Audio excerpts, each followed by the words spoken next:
చూడండి ఫ్రెండ్స్, అన్నవరం సత్యదేవ స్వామి వారు అక్కడే ఉంటారు.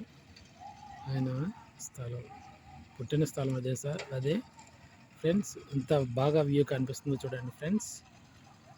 చూడటానికి రెండు కళ్ళు చాలా ఫ్రెండ్స్. ఇంత బాగుందంటే చాలా సూపర్గా ఉందని చెప్పాలి ఫ్రెండ్స్. ఫ్రెండ్స్, అన్నవరం దగ్గర